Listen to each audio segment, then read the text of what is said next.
Chris Pollone in the sports chair where he's not been in a while. It's good to have you back. Good to see you. Yeah, a lot of our Facebook and Twitter friends know that I was out for a few weeks with a brain tumor. I'm back. 3 weeks later, here I am anchoring sports. Isn't it cool that we're to the place in medicine where you can go, I was out for a little while with a brain tumor. I called in sick for a few days, brain tumor. And just so everyone knows, you are fine. I am doing great. I'm doing great. And we've told you we love you so many times. It's also it's kind of getting uncomfortable now. Yeah. And it's all an answer to prayer. Yes. Yeah. All the prayers and messages from all the viewers have meant a ton to me, and I can't thank everybody enough. Let's talk about some football.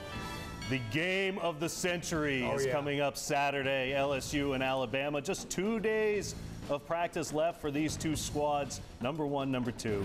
Should be a good time. We'll talk about it coming up in sports. Now, Alabama's 13 sports. Well, silly me, I always thought football was played on a field, but here in Alabama, apparently the high school game is played in court. Right now, the Clay-Chalkville Cougars are back out of the Class 6A playoffs Friday night. Last week, the AHSAA ruled Clay-Chalkville used an ineligible player in 9 wins this season, so those games were forfeited and the top-ranked Cougars were bounced out of the playoffs. Yesterday, a Jefferson County judge issued an injunction which put Clay-Chalkville back in.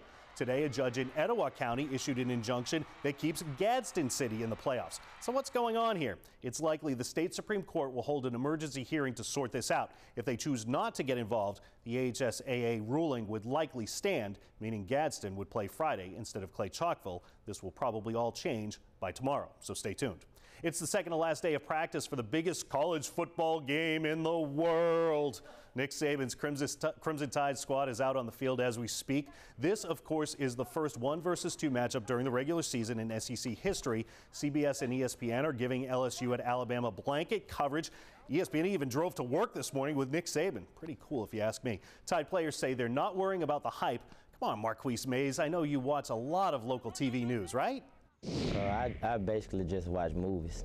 I know in movies they're not talking about the game. I think I'm approaching the game just another game, and I mean the media making it out to be a big game, but it's just another game for us. And I think we just have to do what we have to do to win and play our ball game. The media is making it out to be a big game. Come on. Former NASCAR driver Jeremy Mayfield is out on bond today after being arrested last night in his home in North Carolina. Mayfield is charged with possession of crystal methamphetamine. He's been banned from NASCAR since 2009 because of drug issues. Mayfield will likely face more charges, including possession of stolen property. So a little sad news there. If you want to get updates on anything sports, news, brain tumor recovery, follow me on Twitter at ChrisALA13. You can also find me on Facebook. My name is Chris Pollone. And we are glad you're back. I'm thrilled to be here, and you guys, everybody here was nothing short of amazing, which really helped a lot. Good. I'm glad. Group hug. Get in here, you. Bring it in.